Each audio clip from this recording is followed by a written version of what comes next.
តោះសូមគោរពជំរាបសួរពុកម៉ែបងប្អូនថ្ងៃនេះមកជួបជាមួយបងប្អូនទៀតហើយថ្ងៃនេះបានមករឿងទៀតហើយគ្រាន់តែចែកជូនពុកម៉ែបងប្អូនស្ដាប់កំសាន្តណាហើយថ្ងៃនេះលើកសាច់រឿងបងប្រុសរត់ចែកជូនពុកម៉ែបងប្អូនហើយបងប្រុសរត់គាត់បាននិយាយថាមិនមែនសាច់រឿងរបស់គាត់ទេគឺសាច់រឿងរបស់ប្រពន្ធគាត់ណាបោះប្រពន្ធគាត់ដែលប្រពន្ធគាត់និយាយថាតណ្ហាក្រាស់ណែពុកម៉ែបងប្អូន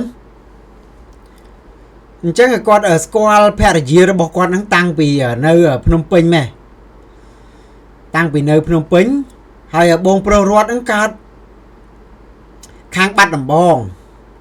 ទៅខាងបាត់ដំបងទៀតហើយហើយខាងបាត់អ្នកបាត់ដំបងក៏ចែកសាច់រឿងមកច្រើនដែរពុកម៉ែបងប្អូនបានច្រើនសាច់រឿងដែរឥឡូវទៅបាត់ដំបងទៀតហើយគាត់និយាយថាស្គាល់ភរិយារបស់គាត់នឹងនៅឯភ្នំពេញគាត់ជាអ្នកធ្វើការខាងផ្សារដៃទេពុកម៉ែបងប្អូនគាត់អ្នកផ្សារដៃទេការរកស៊ីរបស់គាត់ហ្នឹងណាអញ្ចឹងក៏ស្គាល់ស្ត្រីម្នាក់នៅប្រទេសជួលជាមួយគ្នានៅឯរាជធានីភ្នំពេញហ្នឹងហើយភរិយារបស់គាត់វិញនៅខាងខេត្តកតាណាទេពុកម៉ែបងប្អូនគាត់នៅខេត្តកតាប៉ុន្តែគាត់ស្គាល់ភរិយារបស់គាត់ហ្នឹងនៅភ្នំពេញនៅផ្ទះជួលម្ដុំសាលដីហុយយ៉ាពុកម៉ែបងប្អូនដល់ពេលអញ្ចឹងគាត់ស្គាល់ភរិយារបស់គាត់ហ្នឹងគាត់ថាដំបងគាត់សួរនាំគ្នាមិនមានសារភាពប្រាប់គ្នាថាស្រឡាញ់គ្នាអីទេហើយពុកម៉ែបងប្អូនដល់ពេលអញ្ចឹងគាត់និយាយថាស្គាល់ភរិយាគាត់យូរទៅក៏សុំរាប់អានគ្នាដូចថានៅផ្ទះជួលហ្នឹងគាត់ថាយូរទៅក៏ស្រឡាញ់គ្នាជាសង្សារនឹងគ្នាអញ្ចឹងតាហើយបងប្រុសរត់នេះគាត់និយាយថាគាត់អាយុរបស់គាត់30ជាងហើយភរិយារបស់គាត់ក្មេងជាងគាត់ទេគាត់ថាភរិយារបស់គាត់នឹងត្រឹមតែ20ខែដែរបងប្អូនអេដមីនសុំមិនបញ្ចេញឲ្យពេញទេសុំកាត់ណាហើយបងប្រុសរត់គាត់ថាស្គាល់ស្រឡាញ់ភរិយារបស់គាត់នឹងរយៈពេល1ឆ្នាំពុកម៉ែបងប្អូនរយៈពេលក្នុងកន្លងរយៈពេល1ឆ្នាំនេះគាត់នៅបន្ទប់ផ្សេងគ្នាទេមិនដូចថាគ្រាន់តែស្រឡាញ់គ្នានៅបន្ទប់គៀកគ្នាអញ្ចឹងទៅគាត់ថាក្រោយរំលងគ្នា1ឆ្នាំនេះក៏គាត់បានតំណែងគ្នាចិត្តស្និទ្ធមកក៏គាត់បានរស់នៅបន្ទប់ជាមួយគ្នាទាំងមិនតាន់រៀបការពុកម៉ែបងប្អូនមិនតាន់ចាស់ទុំដឹងឮអីទេក្រោយមកគាត់ថារស់នៅជាមួយគ្នារយៈពេល1ឆ្នាំគាត់ថាដូចប្តីប្រពន្ធទៅហើយដូចប្តីប្រពន្ធទៅហើយបានគាត់នេះសុំភរិយារបស់គាត់រៀបការតែពុកម៉ែមិនដឹងទេថាភរិយារបស់គាត់នេះដែលគាត់កំពុងតែរស់នៅនេះគាត់ថាភរិយារបស់គាត់ហ្នឹងណាតណ្ហាក្រាស់មានគាត់ហើយនេះអាហ្នឹងរំលង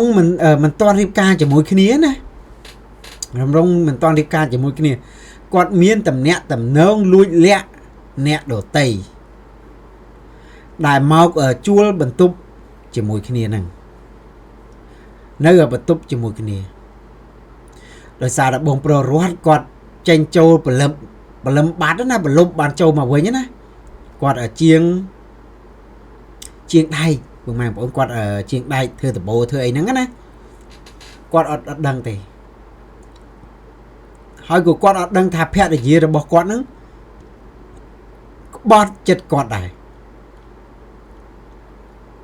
តែមានអ្នកផ្សេងដែរដល់ពេលមិនអាហ្នឹងមិនទាន់កំឡុងមិនទាន់រៀបការជាមួយគ្នាគាត់អ្នកផ្ទះជួលជាមួយបន្ទប់ជាមួយគ្នាហ្នឹងចេះតែមកប្រាប់គាត់ប៉ុន្តែគាត់មិនបានសង្ស័យប្រពន្ធគាត់ទេ admin សុំហៅថាប្រពន្ធហ្នឹងដោយសារតែកំឡុងពេលហ្នឹងគាត់រស់នៅជាមួយគ្នាហើយអញ្ចឹង admin សុំហៅប្រពន្ធតែម្ដងតែប្រពន្ធមិនទាន់រៀបការពេញច្បាប់ទេ admin សុំហៅប្រពន្ធ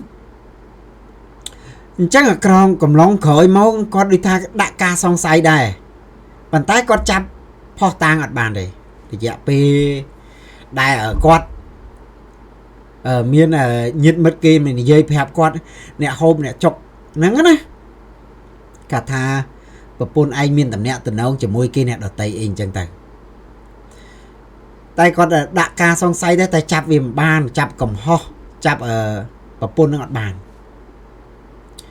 ហើយគាត់ក៏បានតែសួរនាំប្រពន្ធរបស់គាត់ដែរតែសួរនាំថាមានគេនិយាយប្រាប់គាត់ថាគាត់ហ្នឹងមានអីជាមួយអ្នកដតីអញ្ចឹងទៅប៉ុន្តែគាត់គ្រាន់តែនិយាយហើយដូចថាគាត់ធម្មតាទៅវិញណាពេលកន្លងគាត់អត់នៅនេះភរិយារបស់គាត់ហ្នឹងរកសួរនាំអ្នកទៅប្រាប់ប្តីរបស់គាត់ថាដូចថាចេះរឿងគាត់អីអញ្ចឹងណាក្រោយមកទៀតបុរសស៊ើបបងរត់ហ្នឹងគាត់ថាស៊ើបប្រពន្ធគាត់អត់ដឹងទេគាត់ថាអត់ដឹងទេស៊ើបយ៉ាងម៉េចក៏អត់ចាញ់ពីសាច់រឿងប្តីភរិយារបស់គាត់នឹងក្បត់ចិត្តគាត់ដែរតែលួចប្រកាសភ្លើងស្នេហ៍អីមិនក៏គាត់អត់ដឹងតែគាត់តាមចាប់ដែរចាប់កំហុសភរិយារបស់គាត់ហ្នឹងដោយសារតែគាត់ចាប់កំហុសមិនបានថ្ងៃដូចថាកន្លងពេលក្រោយមកទៀតណាគាត់ក៏បានសុំប្រពន្ធគាត់រៀបការតាមប្រពៃណីចាស់ទុំដឹងឮណាដល់ពេលរៀបការនេះពេលកំឡុងដែលរៀបការនេះស្រាប់ដែរនេះ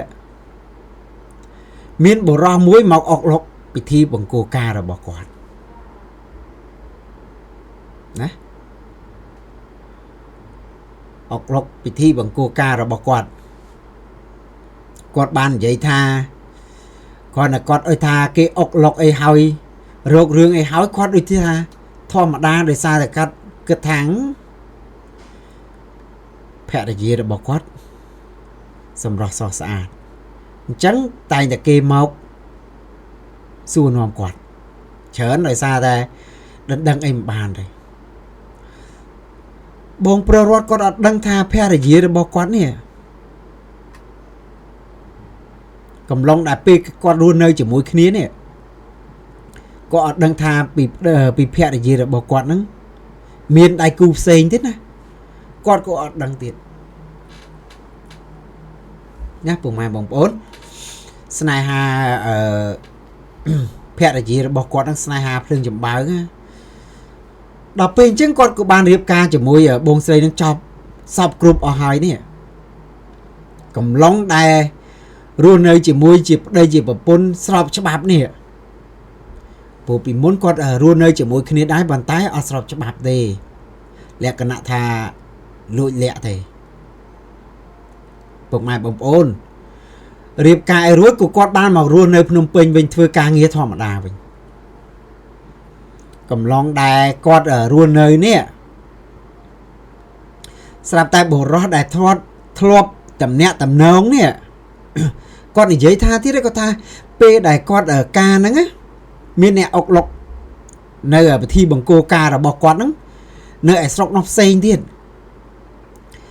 ដល់ពេលគាត់ស៊ើបដែរអាហ្នឹងបែរមកក្រោយបន្តិចណាពុកម៉ែបងប្អូនបែរមកក្រោយទីគាត់និយាយថាពេលគាត់ការហ្នឹងគេមានគេអុកឡុកដោយសារតែបុរសហ្នឹងមកចូលស្ដីដណ្ដឹងប្រពន្ធគាត់មិនបានអាហ្នឹងឮអ្នកញាតិមិត្តចិត្តខាងហ្នឹងគេនិយាយអញ្ចឹងដោយសារតែប្រពន្ធគាត់មិនស្រឡាញ់មិនពេញចិត្តទៅលើបុរសហ្នឹងទៅ ban cót mình sờ lạnh mình trôi chất ban cót mìnhแต่ตัวเยอะធ្វើជា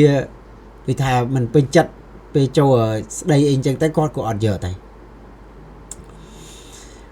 ដល់ពេលមកភ្នំពេញនេះដែលគាត់ពេលដែលគាត់រៀបការហើយហ្នឹងមកនៅបន្ទប់ជួលហ្នឹងស្រាប់តែមានបុរសដែលធ្លាប់តំណាក់តំណងគាត់កាលពីមុននេះមករស់នៅជាមួយគាត់ដែលគាត់កំឡុងដែលគាត់មិននៅផ្ទះមិននៅបន្ទប់ជួលណាដែលគាត់ចេញពីការងារបាត់ហ្នឹងបងរត់គ្រាន់តែមកដល់វ៉ាក់បរោះហ្នឹងនៅក្នុងបន្ទប់របស់គាត់ជាមួយភរិយារបស់គាត់ណាពុកម៉ែបងប្អូនអញ្ចឹងគាត់បាននិយាយថាវ៉ាក់ហ្នឹងកំឡុងពេលហ្នឹងគាត់ក៏បានរោគរឿងតាយបតប់គ្នាដែរដោយសារតែគាត់ខឹងភរិយារបស់គាត់ផងគាត់ខឹងបរោះហ្នឹងផងណាពុកម៉ែបងប្អូនគាត់ក៏បានទៅគាត់ថាគាត់ទៅប្តឹងទៅប្តឹងដល់សង្កាត់ដល់ខណ្ឌអីដល់នេះដែរប៉ូលីសអីដែរប៉ុន្តែគេឲ្យបងរត់ហ្នឹងសម្របសម្រួលប្តីប្រពន្ធរបស់គាត់សម្របសម្រួលប្តីប្រពន្ធរបស់គាត់ថាងគាត់ត្រូវតែលែងភរិយារបស់គាត់អីចឹងទៅដោយសារតែគាត់មិនលែងណាសូមអាហ្នឹងកន្លែងប៉ូលីសសម្របសម្រួលណាដល់ពេលគាត់សម្រេចថាលែងប៉ុន្តែនេះក្រោយដែលគាត់ទៅជួបឪពុកម្ដាយរបស់គាត់ឪពុកម្ដាយខាងភរិយារបស់គាត់បាននិយាយថាឪពុកម្ដាយខាងភរិយារបស់គាត់ក៏បានសុំទោសជំនួសកូនជំនួស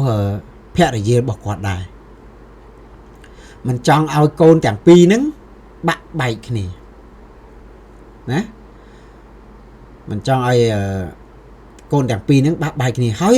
គាត់ថាបងរត់ហ្នឹងសពថ្ងៃហ្នឹងគាត់មិនទាន់មានកូនទេគាត់ថាបើគាត់លែងភរិយារបស់គាត់ណាគាត់អត់មានជាប់ដៃជាប់ជើងអីដែរស្រួលគាត់និយាយចឹងណាគាត់ថាទាំងស្រួល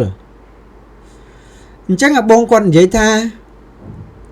គាត់នឹងក៏យល់ព្រមតាមឪពុកម្ដាយរបស់ភរិយារបស់គាត់សម្របសម្រួលណាគាត់ថាកំឡុងដែលពេលហ្នឹងគាត់មិនបានរស់នៅជាមួយភរិយារបស់គាត់ទេ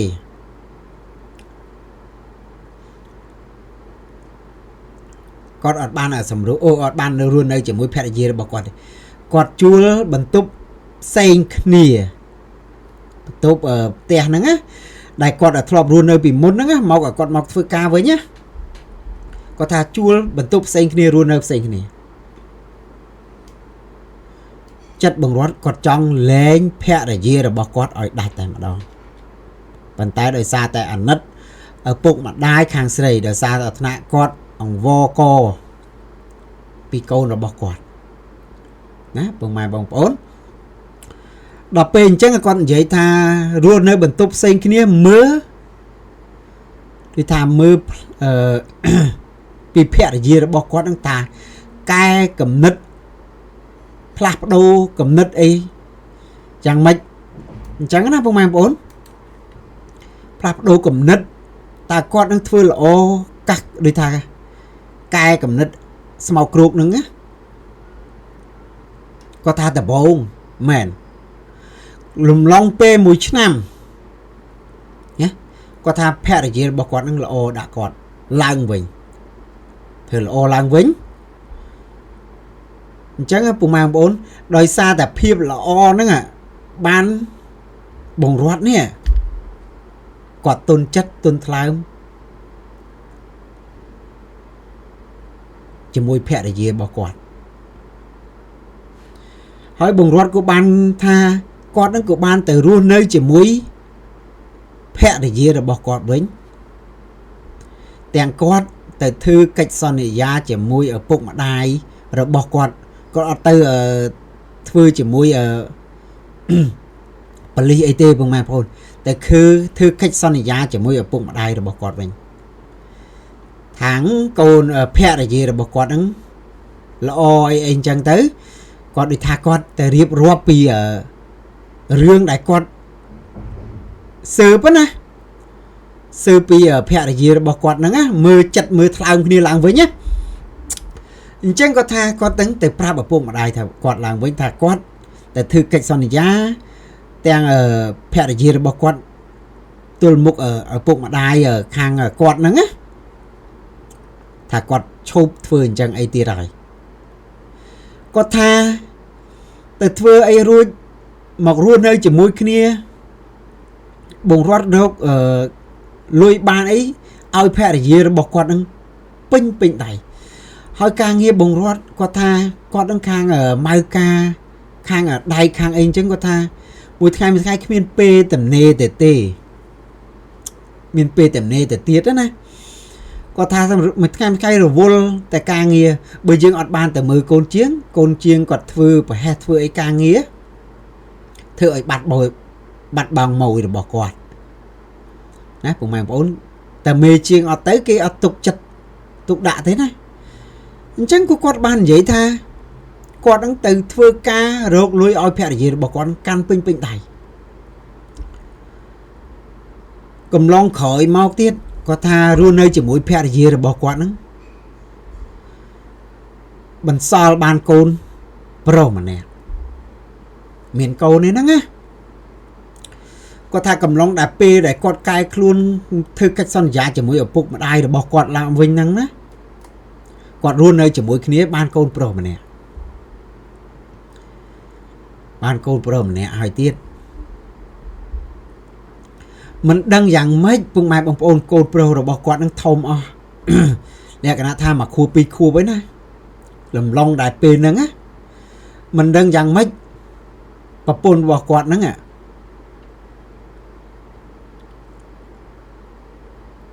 បែកគំនិតមានអ្នកថ្មីម្ដងទៀតគាត់ថាសាបអស់ណាអាពាកដែលគាត់ធ្លាប់សន្យាពីមុនមកជាមួយឪពុកម្ដាយរបស់គាត់និងជាមួយបងរត់ហ្នឹងណាគាត់ថាប្រពន្ធរបស់គាត់ខ្លាំងជាងមុនទៅទៀត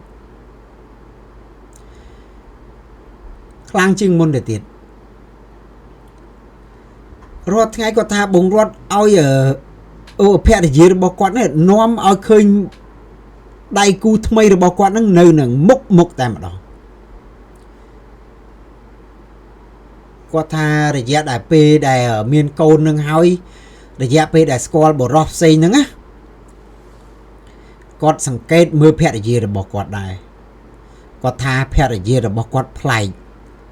ចេះតែរករឿងគាត់ដូចថាគាត់មានដៃគូរបស់គាត់ណាពុកម៉ែបងប្អូនដៃគូដូចថាម៉ៅការគាត់តែតែមកហូបចុកអីបន្តិចតួចហ្នឹងគាត់ចេះតែរករឿងរបស់គាត់ពុកម៉ែមានដឹងទេថាភរិយារបស់គាត់សែបគប់ជាមួយសងសាក្រោយនេះដឹងជាអ្នកណាអត់ជាកូនជាងរបស់បងរត់ដែលធ្លាប់ធ្វើការជាមួយគាត់ហើយកំពុងតែធ្វើការជាមួយគាត់នឹងសពរាល់ថ្ងៃហ្នឹងណាពុកម៉ែបងប្អូនកំពុងតែធ្វើការជាមួយបងរត់នឹងរាល់ថ្ងៃហើយមកខ្សែគប់ជាមួយកូនជាងប្តីឯងណាពុកម៉ែបងប្អូនគាត់ថាមិនដឹងថាពេលកំឡុងដែល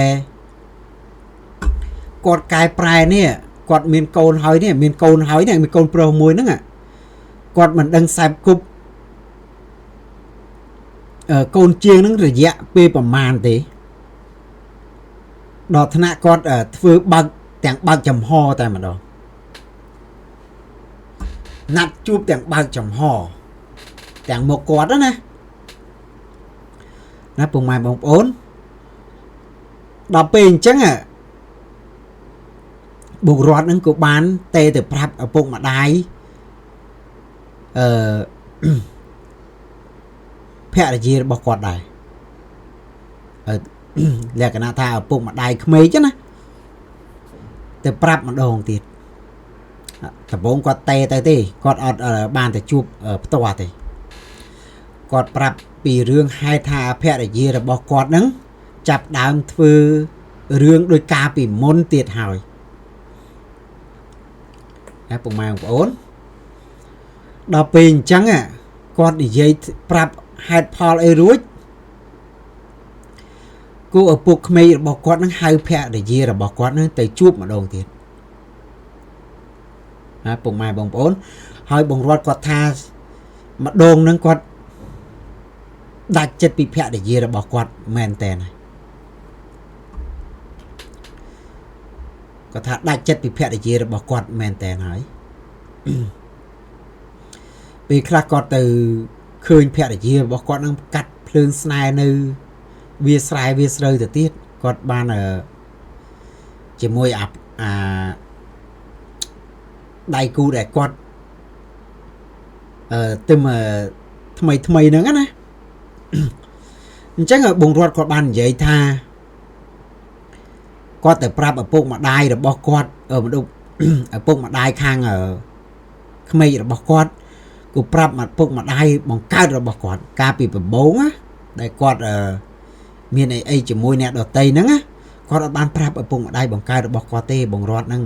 គាត់ប្រាប់តែឪពុកម្ដាយក្មេករបស់គាត់ដោយសារតែគាត់មិនចង់ឲ្យឪពុកម្ដាយបង្កើតរបស់គាត់ពិបាកចិត្តឪពុកម៉ែបងប្អូនដល់ពេលអញ្ចឹងបងរត់គាត់ថាគាត់ដាច់ចិត្តពីភរិយារបស់គាត់មែនតើក៏ប៉ុន្តែភរិយាដែលរៀបការស្របច្បាប់របស់គាត់នេះមានអត្តាស៊ីវិលមានអីនេះបងរត់ហៅទៅផ្ដិតមេដៃពីអីគាត់អត់ព្រមទៅទេណាបងប្អូនអត់ព្រមទៅភរិយារបស់គាត់នឹងអត់ព្រមតែផ្ដិតទេដោយសារតែគាត់ចង់យកភរិយាយកបងរត់នឹងធ្វើជាប្តីដដែលប៉ុន្តែគាត់មិនកែអត្តចរិតរបស់គាត់ណាពុកម៉ែបងប្អូនបងរត់និយាយថាពេលកំឡុងដែលគាត់រស់នៅភរិយារបស់គាត់ហ្នឹងតែងតែបបួលបងរត់ហ្នឹងឡើងក្រែជាញឹកជាញាប់ហើយបងរត់ក៏ដឹងថាភរិយារបស់គាត់នេះជាស្ត្រីតណ្ហាក្រាស់ដែរណាពុកម៉ែបងប្អូនគាត់នឹកថាភរិយារបស់គាត់ប្រកាសជាអញ្ចឹងហើយទូកំឡុងដែលពេលដែលគាត់រស់នៅជាមួយគ្នាហ្នឹងគឺគាត់ដឹងដែរថាភរិយារបស់គាត់យ៉ាងម៉េចអញ្ចឹងអត់មានមិនសុំនិយាយឲ្យស៊ីជម្រៅទេដោយសារតែកុំឲ្យស៊ីជម្រៅពេកទៅពុកម៉ែបងប្អូនខ្លះគាត់មិនសូវពេញចិត្តពុកម៉ែបងប្អូនខ្លះក៏គាត់ពេញចិត្តអញ្ចឹងណាបងអេដមីនមិនសុំនិយាយឲ្យស៊ីជម្រៅទេដល់ពេលក្រោយមកទៀតពុកម៉ែបងប្អូនបងរត់ហ្នឹងគាត់ដាច់ចិត្តលែងភរិយារបស់គាត់តែភរិយារបស់គាត់អត់ព្រមលែងបងរត់ទេណាគាត់ថាសពថ្ងៃហ្នឹងបងរត់គាត់ចង់យកភរិយាផ្សេងទៀតគូពិបាកដោយសារតែគាត់មានសភៅដូចថាសភៅអាពីពិពីលណាសភៅអតាស៊ីវិលណាគាត់ថាសពថ្ងៃហ្នឹងគាត់បែកពីភរិយារបស់គាត់ហើយគាត់រស់នៅផ្សេងគ្នាភរិយារបស់គាត់រស់នៅផ្សេងគាត់រស់នៅផ្សេងប៉ុន្តែគាត់មិនព្រមលែងបងរត់ហ្នឹងហើយកូនបងរត់នេះដែលគាត់បានកូនមួយហ្នឹងបងរត់ ថាកូនរបស់គាត់ហ្នឹងគួរមករស់នៅជាមួយគាត់ដែរអត់រស់នៅជាមួយភរិយារបស់គាត់ទេណាពុកម៉ែបងប្អូនគាត់ថាអត់រស់នៅជាមួយភរិយារបស់គាត់ទេគាត់មិនចង់ឲ្យទៅរស់នៅជាមួយភរិយារបស់គាត់ដោយសារតែគាត់ចរិតរបស់គាត់អញ្ចឹងណាគាត់ខ្លាចគេធ្វើបាបកូនគាត់អីអញ្ចឹងទៅព្រោះចរិតប្រពន្ធរបស់គាត់ស្នេហាភ្លើងចំបើកណាពុកម៉ែបងប្អូនឲ្យតែបានឲ្យតែស្គាល់រសជាតិយ៉ាងម៉េចទៅណាហើយ អញ្ចឹងបងរត់សពថ្ងៃហ្នឹងគាត់ថាគាត់រស់នៅខាងគាត់នៅខាងបាត់ដំបងទៅភរិយារបស់គាត់គាត់ថាអត់ដឹងទៅរស់នៅឯណាហើយក៏ម្ដាយ